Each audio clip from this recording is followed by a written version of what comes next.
"Mom, you're becoming a real burden. Maybe it's time you figured out your own life." I smiled, nodded, and quietly finished washing my coffee cup. What he didn't know was that by next month, he'd be standing outside the gates of my new $2.3 million mansion, begging me to let him move in. Before we dive into this story, don't forget to hit that like button, comment where you're watching from, and subscribe so you never miss stories like this one. Trust me, you're going to want to see how this unfolds. So let me take you back to where this all started. My name is Margaret, I'm 70 years old, and for the past 3 years, I'd been living in the cramped guest bedroom of my son David's split-level house in suburban Phoenix. But this story really begins 4 years ago, when my world completely fell apart. When my husband Robert passed away from cancer after a brutal 8-month battle, I thought the hardest part was over. I was wrong. Robert had been the family's financial manager for our entire 45-year marriage, and I had no idea how precarious our situation had become. Despite having what I thought was decent insurance, the medical bills were astronomical, experimental, treatments not covered by Medicare, specialized equipment, round-the-clock care in those final weeks. It all added up to a staggering $180,000 in debt.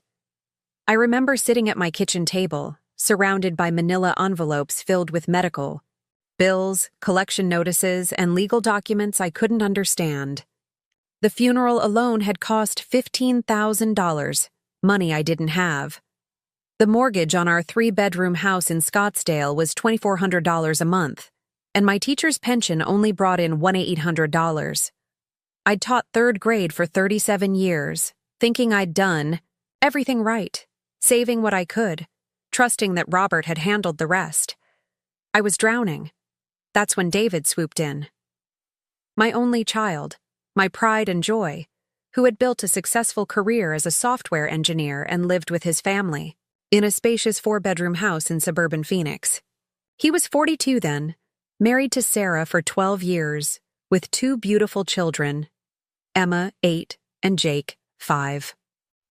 "Mom, you can't stay here," he said during one of his visits, gesturing around the house where he'd grown up. "The mortgage alone is eating you alive, and these medical bills—" He shook his head.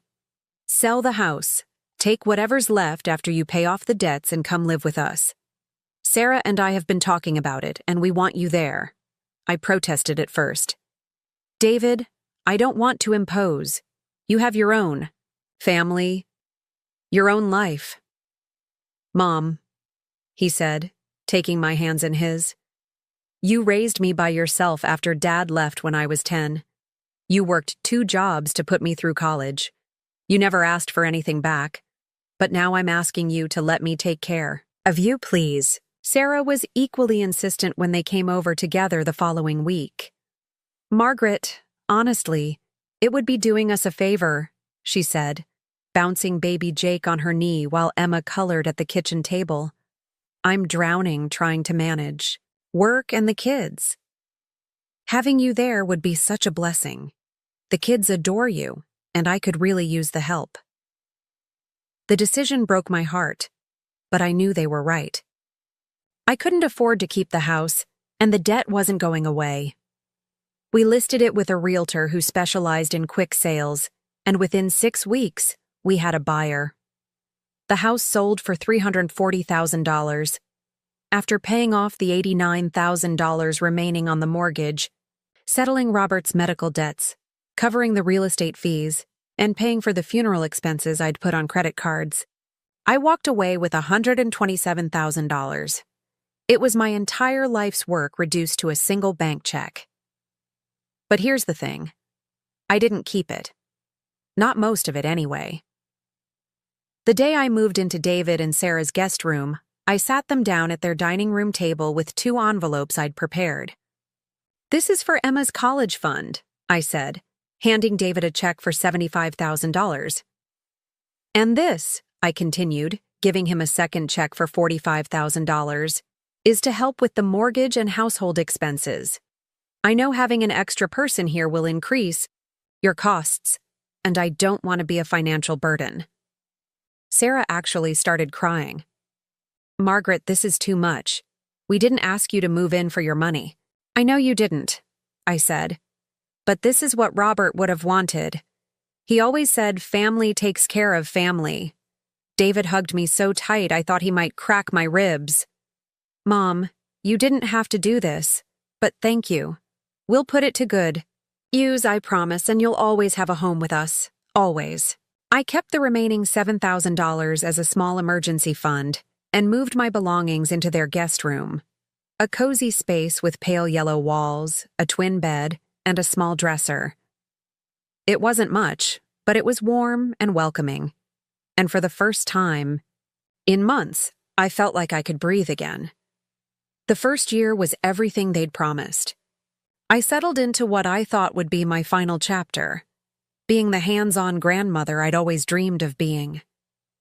I'd wake up at 5:30 a.m. to start breakfast before David left for work. Fresh pancakes on weekdays, elaborate weekend brunches, with homemade cinnamon rolls that filled the house with the smell of home. Emma and Jake loved having Grandma around. I'd pack their lunches with little notes and heart-shaped sandwiches. After school, I'd have fresh-baked cookies waiting, chocolate chip for Emma, oatmeal raisin for Jake, and we'd sit at the kitchen table while they told me about their day and worked on homework.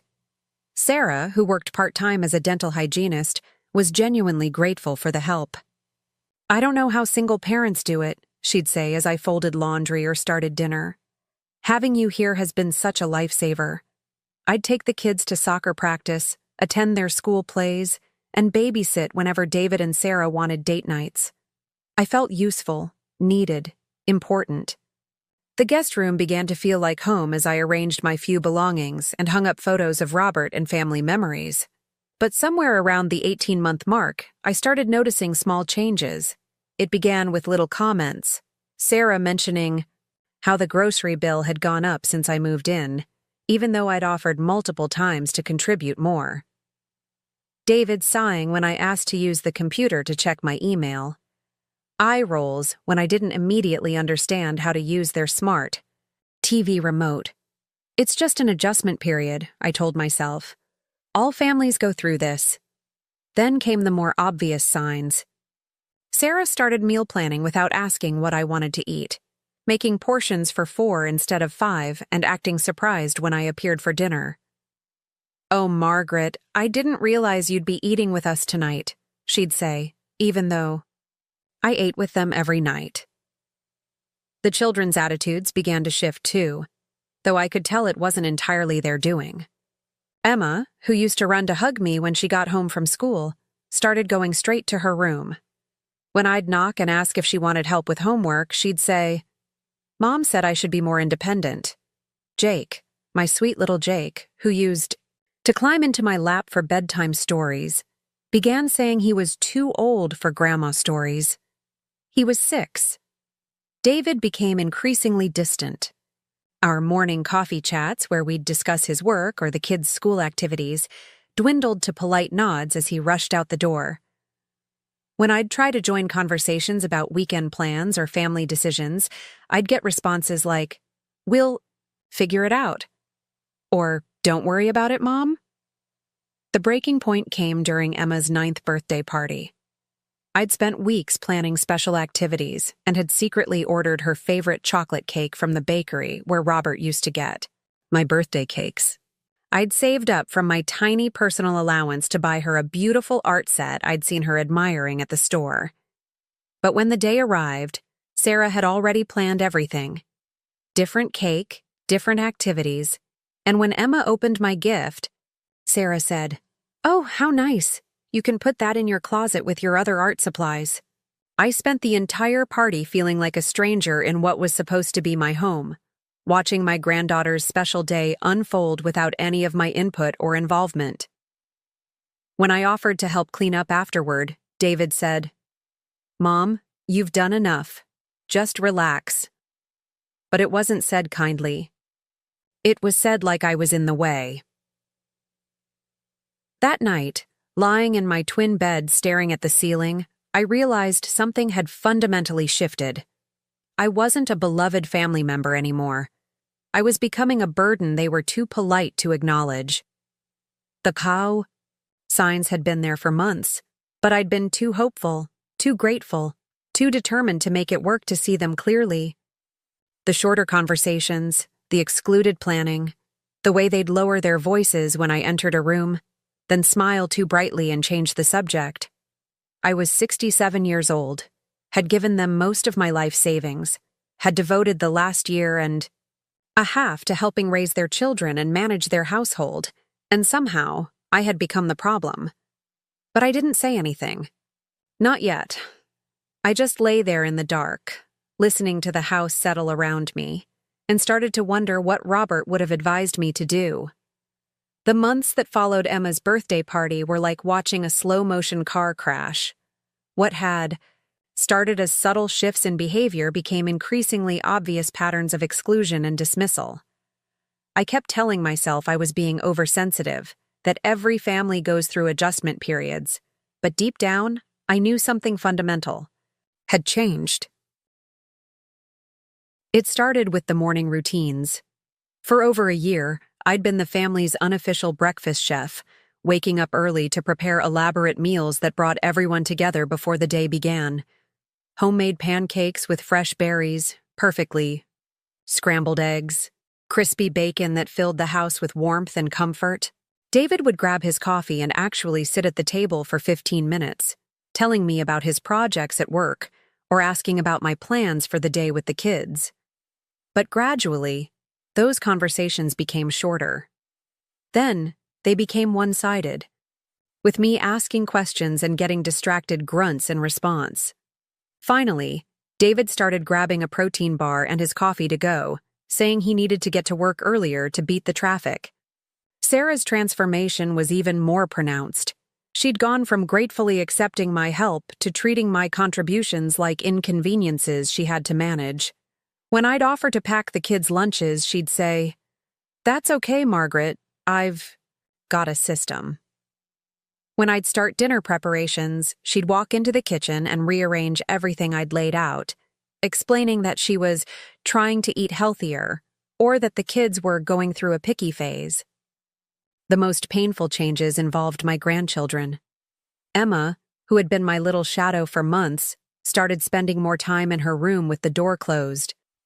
When I'd knock and ask if she wanted help with homework or just to chat, she'd call through the door that she was busy or tired.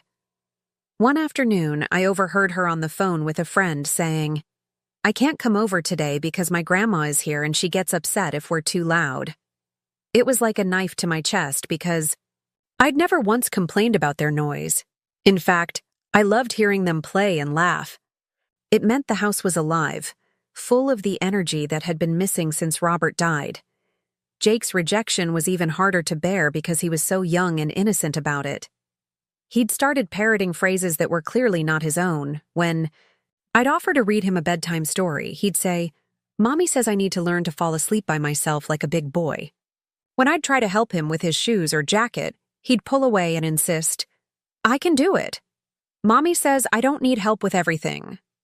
The "Mommy says" responses broke my heart, because I could hear Sarah's voice in every one of them.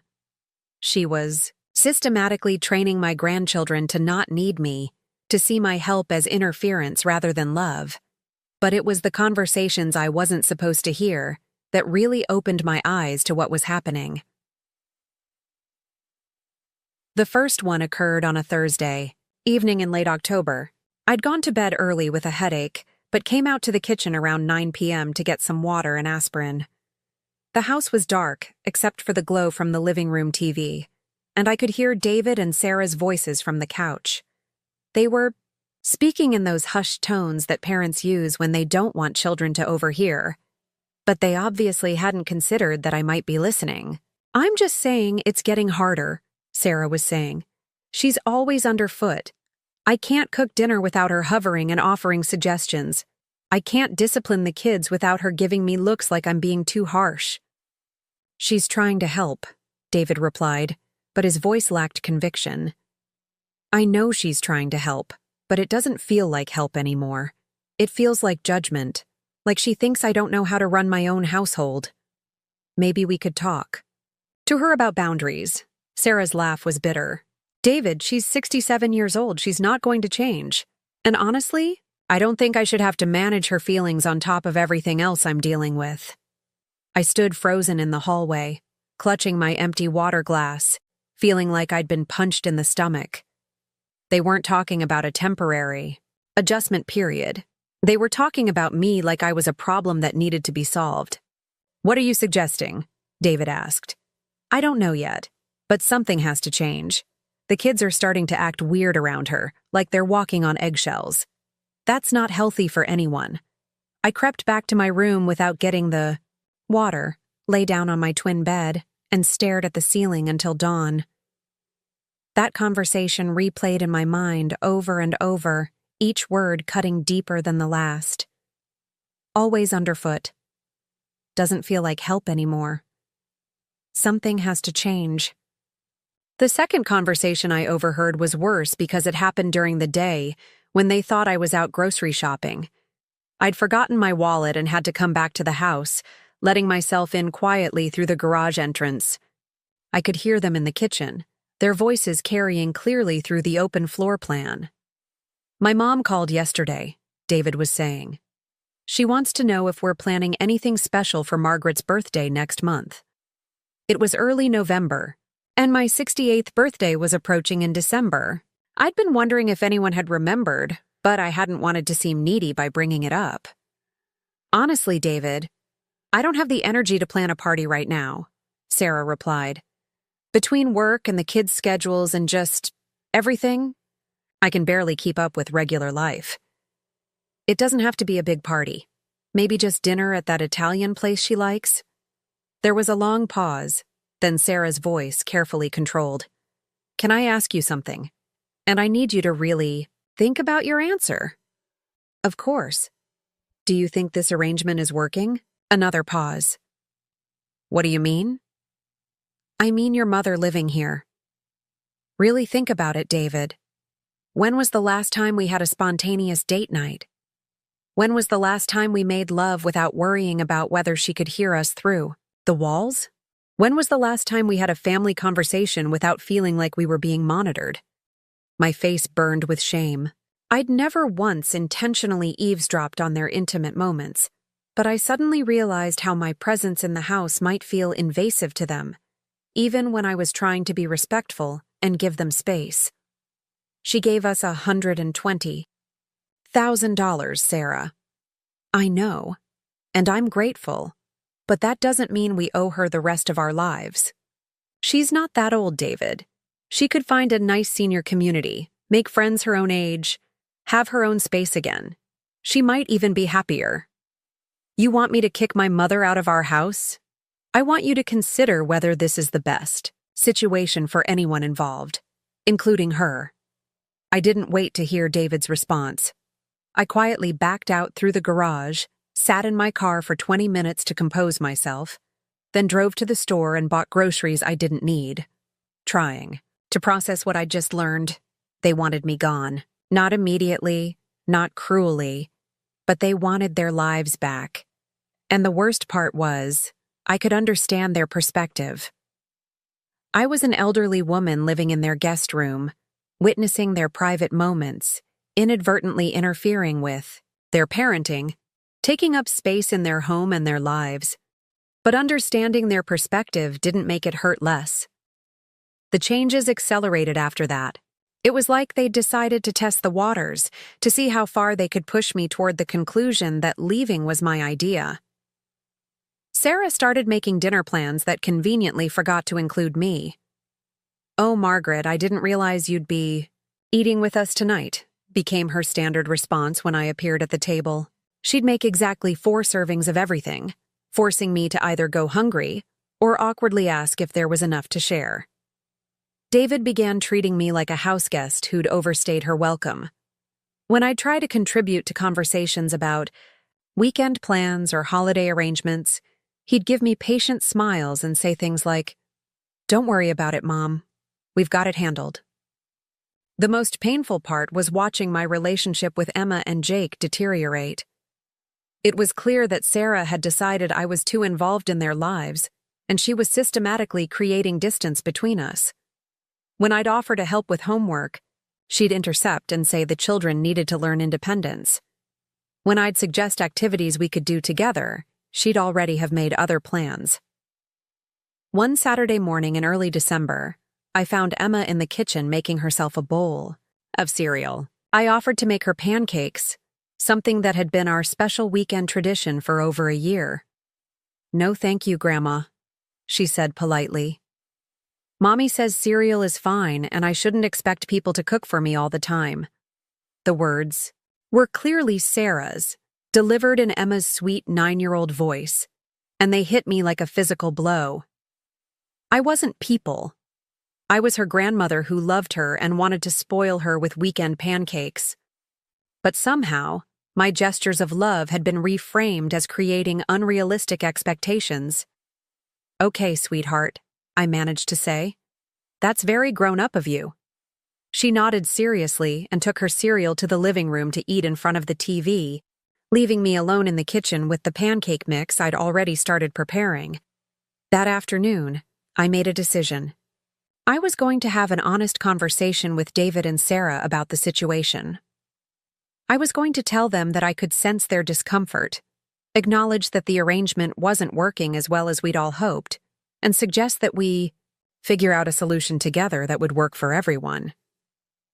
I waited until the kids were in bed and approached them in the living room, where they were watching Netflix on the couch. I thanked them graciously, but inside, I was devastated. After nearly 2 years of living together, of helping raise their children, of contributing financially and emotionally to their household, they'd put the same amount of thought into my Christmas gift as they would for a casual acquaintance. The day only got worse from there. When Sarah's parents arrived for Christmas dinner, they greeted me politely but briefly before settling into the living room for what was clearly intended to be a family gathering that didn't include me.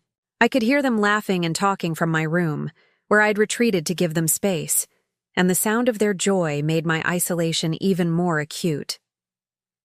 When Sarah called everyone to dinner, I emerged to find that the dining room table had been set for 6 people: David, Sarah, Emma, Jake, and Sarah's parents. There was no place for me. "Oh," Sarah said when she saw me hovering in the doorway. "Margaret, I didn't realize you'd be joining us. Let me see if I can squeeze in another chair." She said it like my presence at Christmas dinner was an unexpected surprise rather than a reasonable expectation. Like I was a neighbor who'd dropped by uninvited rather than a family member who lived in the house.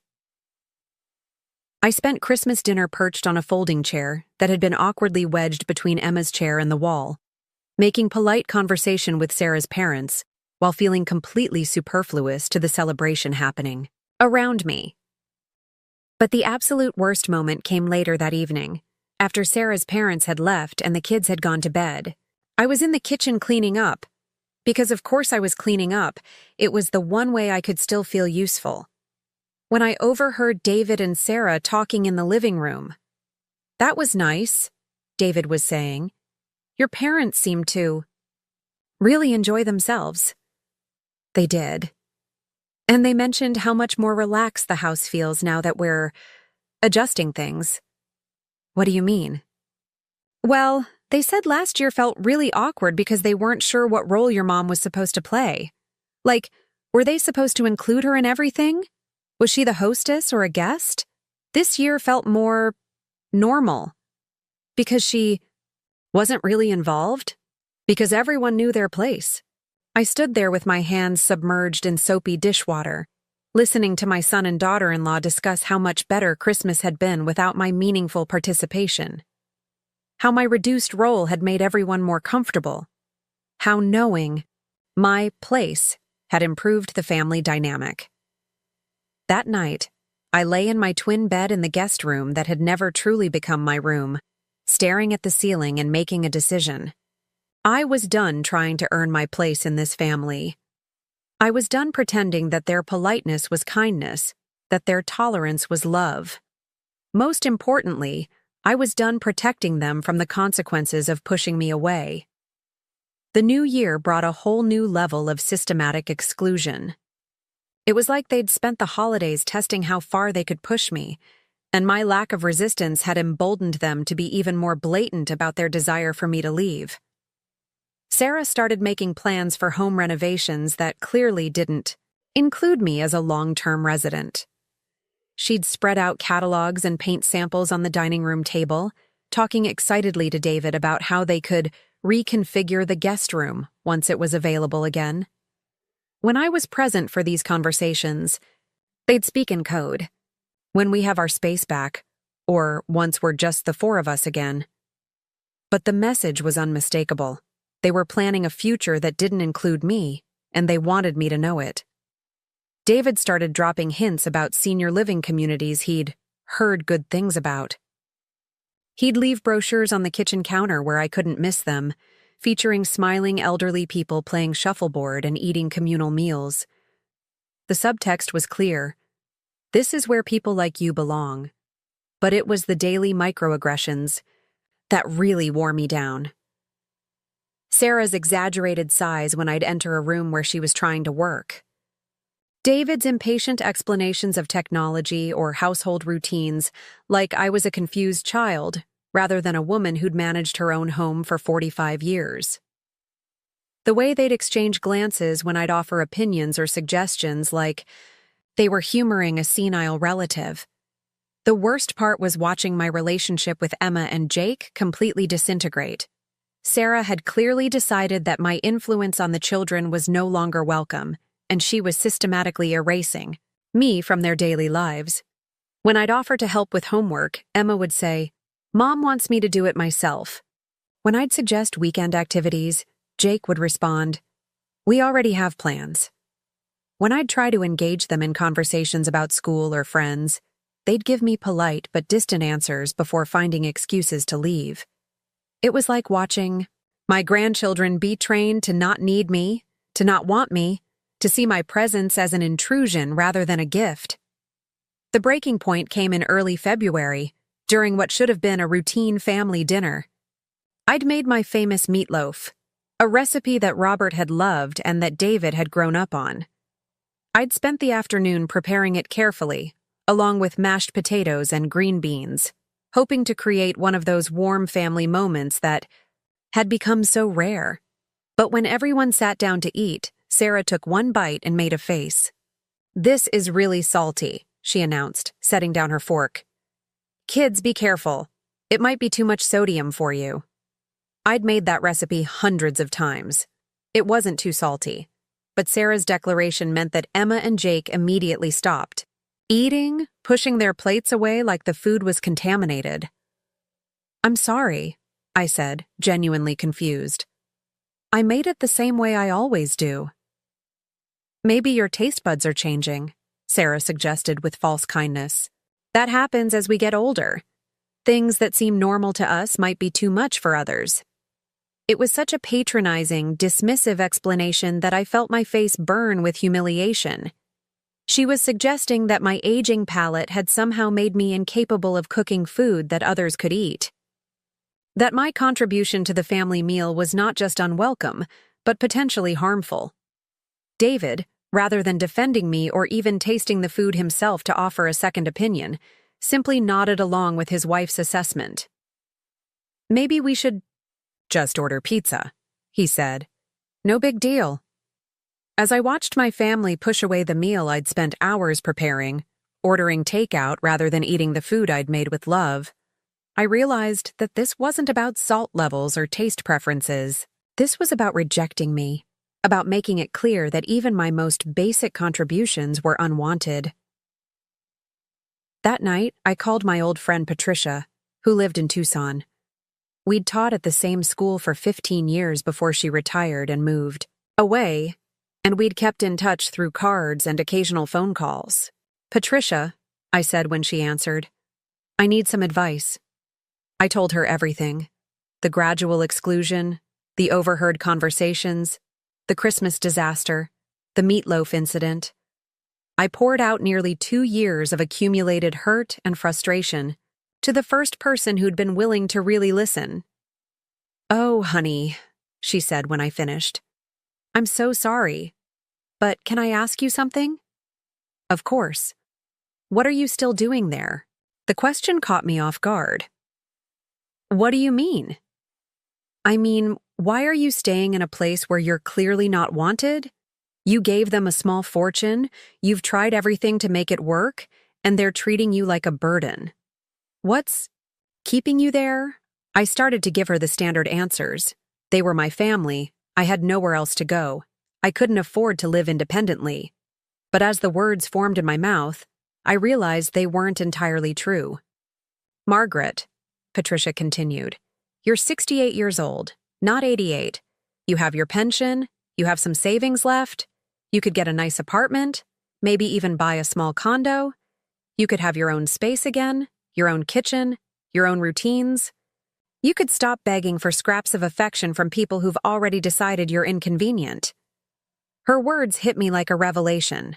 I'd been so focused on trying to earn my place in David's family that I'd forgotten I had other options. I'd been acting like a victim of circumstances beyond my control, when in reality, I had more power than I'd been willing to acknowledge. But I also had something else. Something I hadn't told Patricia about. Something I hadn't told anyone about.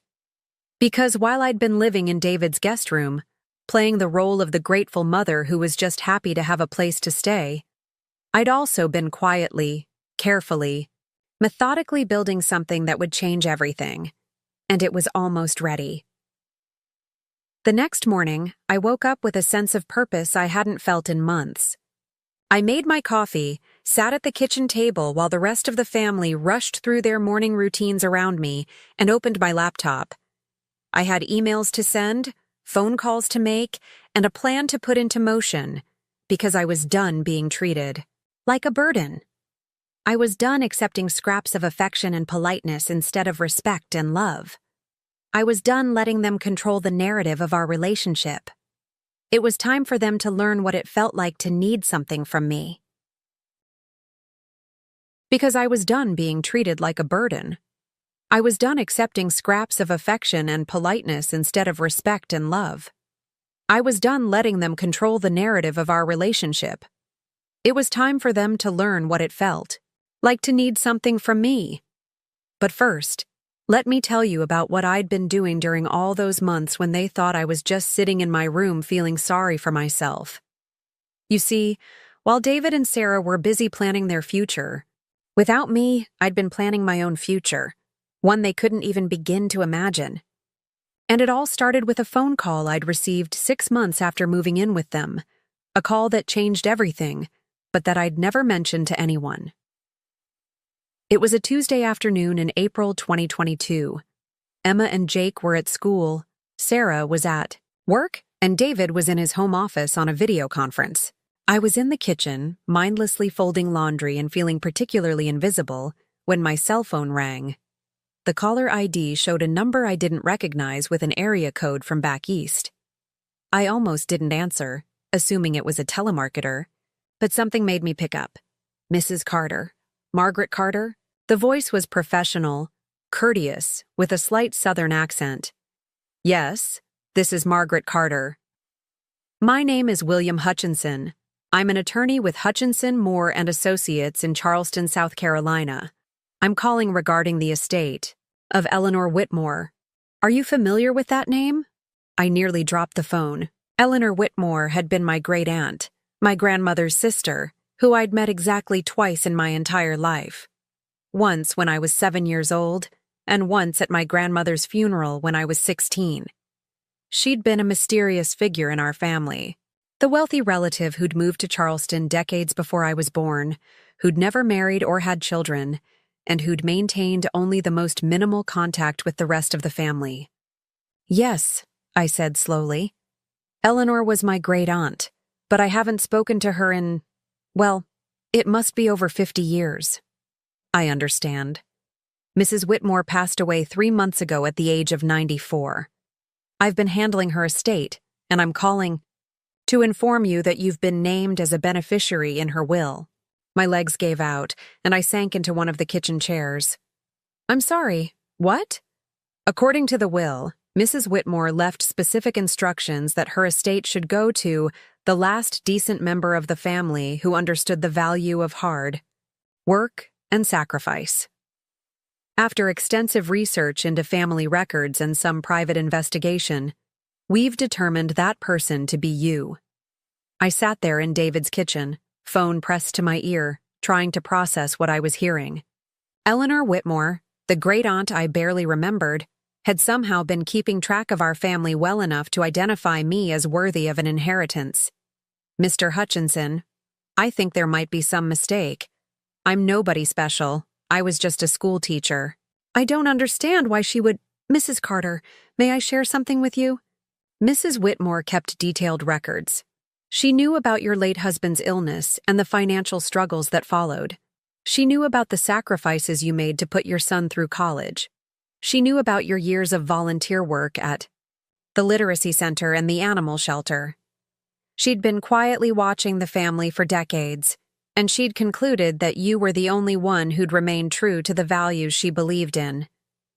I was crying then, sitting alone in my son's kitchen, overwhelmed by the idea that someone I barely knew had been witnessing my life and had deemed it worthy of recognition.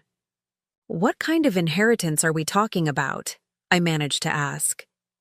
Mrs. Carter, you've inherited Eleanor Whitmore's entire estate. The primary asset is a property in Charleston, a historic mansion on Rainbow Row that's been in the family for over a century. But there are also significant financial assets, stocks, bonds, real estate investments, and liquid cash. The total value of the estate is approximately $4.2 million. The world went silent around me. I could hear David's voice from his office, talking about quarterly projections and market analyses, completely unaware that his mother had just become a multi-millionaire. I need you to repeat that, I whispered. $4.2 million. Mrs. Carter, plus the Charleston property, which is worth an additional $1.8 million but isn't included in that initial figure. I was rich, not comfortable, not secure. Rich. Wealthier than I'd ever dreamed possible. Wealthier than David with his software engineering salary. Wealthier than most people I'd ever known. And I was sitting in a guest room in my son's house, being treated like a charity case who should be grateful for the privilege of sleeping on a twin bed and eating leftover meatloaf. Mrs. Carter, are you still there? Yes, I'm here. This is overwhelming. I understand completely. Now, there are some legal procedures we need to follow, some paperwork that needs to be signed, and some decisions to be made about how you'd like to handle the inheritance. Would it be possible for you to come to Charleston in the next few weeks? I'd be happy to arrange accommodations and handle all the travel expenses. Yes, I heard myself saying. Yes, I can do that. We made arrangements for me to fly to Charleston the following week. I told David and Sarah that an old friend from my teaching days had invited me for a visit, and they were so eager to have some time without me in the house that they didn't ask any questions. The trip to Charleston was like stepping into a fairy tale. Mr. Hutchinson met me at the airport, a distinguished man in his 60s with silver hair and a kind smile, and drove me straight to Rainbow Row to see the property I'd inherited. The house took my breath away. It was a 3-story Georgian mansion painted in soft yellow with white trim, featuring a wraparound porch, original hardwood floors, and period details that had been lovingly preserved. It had 6 bedrooms, 4 full bathrooms, a library with floor-to-ceiling built-in bookshelves, a formal dining room with a crystal chandelier, and a kitchen that had been recently updated with modern appliances while maintaining its historic charm. But the most stunning feature was the garden. The backyard was an oasis of magnolia trees, climbing roses, and carefully tended flower beds surrounding a small fountain. There was a carriage house that had been converted into a guest cottage, and the entire property was enclosed by a wrought iron fence that provided privacy while still showcasing the beautiful architecture. Mrs. Whitmore spent the last 20 years of her life restoring this house, Mr. Hutchinson explained as we walked through the rooms. She wanted to ensure that whoever inherited it would be receiving something truly special. I stood in the master bedroom, looking out through tall windows at the garden below, and felt something I hadn't experienced in years, the sense that I was exactly where I belonged. Over the next 3 days, Mr. Hutchinson walked me through the financial details of the inheritance. Eleanor had been remarkably savvy with her investments, building wealth over decades through careful stock purchases, real estate deals, and business ventures. The liquid assets alone were enough to provide me with a comfortable income for the rest of my life, even without touching the principal. But more than the money, more than the house, what struck me was Eleanor's final letter, which Mr. Hutchinson presented to me on my last day in Charleston. "My dear Margaret," it began, "if you're reading this, it means I've passed on and you've learned about your inheritance. I want you to know that this decision wasn't made lightly. I've spent years researching our family, learning about the choices people have made and the lives they've built. You're the only one who reminded me of the woman I was before I became wealthy. Someone who worked hard, helped others, and never forgot where she came from. I've watched you sacrifice for your family, give of yourself without expectation of return, and maintain your dignity even when others took advantage of your generosity. This house has been in our family for 4 generations, but it's been empty of love for too long. I want you to fill it with the warmth and joy it deserves. Use this gift not just to secure your own future, but to build the life you've always deserved. Don't let anyone make you feel guilty for accepting this inheritance. You've earned it through decades of kindness, hard work, and selflessness. Enjoy every moment of the freedom it provides. With love and admiration, Eleanor Whitmore." I cried reading that letter, sitting in the library of my new home, surrounded by books and beauty and possibilities I'd never dared to imagine. But here's the thing. I didn't tell David and Sarah about any of this when I returned to Phoenix. I'm not sure why, initially. Maybe it was because the inheritance felt too precious to share, too personal to expose to their judgment and opinions. Maybe it was because I wanted time to process this life-changing news without having to manage their reactions. Or maybe, deep down, I already sensed that they wouldn't be happy for me in the way families should be happy for each other's good fortune. Instead, I came back to their house and quietly began making plans. I started by consulting with financial advisors in Charleston about the best ways to manage my new wealth. I learned about trusts and investments and tax implications. I researched what it would cost to maintain the historic property and how to generate income from the financial assets. I also started making improvements to the Charleston house, working with contractors and designers to ensure it would be ready for me to move in whenever I decided to make the transition. New furniture, updated security systems, a beautiful garden. Renovation that would honor Eleanor's work while adding my own touches. But most importantly, I began building relationships in Charleston. I joined the Historic Preservation Society, volunteered at the local literacy center, and started attending social events where I met people who shared my interests and values. For the first time in years, I was around people who treated me like an interesting, capable woman rather than a burdensome obligation. All of this took time and careful coordination, which is why I'd been making so many phone calls and spending so many hours on my laptop during those months when David and Sarah thought I was just moping around. I was actually orchestrating the most significant life change I'd ever experienced, and I was doing it all while living in their guest room, eating their reluctant hospitality, and listening to them discuss how much they wanted me gone. The irony was delicious. By December 2023, the Christmas when they made it so clear that I wasn't really part of their family, everything was ready. The Charleston house was furnished and waiting. My financial affairs were in order. I'd even hired a local woman named Grace to help with housekeeping and maintenance, and she'd become a friend in addition to an employee. I could have left at any time after that. I could have announced my inheritance, packed my bags, and walked away from their dysfunction and disrespect. But I didn't. because I wanted to see how far they'd push me. I wanted to understand exactly who they really were when they thought I had no other options. I wanted to watch them reveal their true characters so completely that I'd never have to doubt my decision to distance myself from them. And they didn't disappoint. Every passive-aggressive comment, every excluded meal, every rolled eye and impatient sigh was actually a gift. They were showing me precisely how they felt about me when they believed I was dependent on their kindness. They were demonstrating what our relationship would be like if I stayed, a cycle of resentment and barely concealed contempt that would only get worse over time. So I stayed, and I watched, and I documented. Not in a vengeful way, but as a form of clarity. I needed to see the full scope of their disrespect so that I could leave without guilt, without regret, without wondering if I was making a mistake. The meatloaf incident was actually perfect timing. It was such a petty, mean-spirited rejection of my attempt to contribute that it crystallized everything I needed to know about their attitude toward me.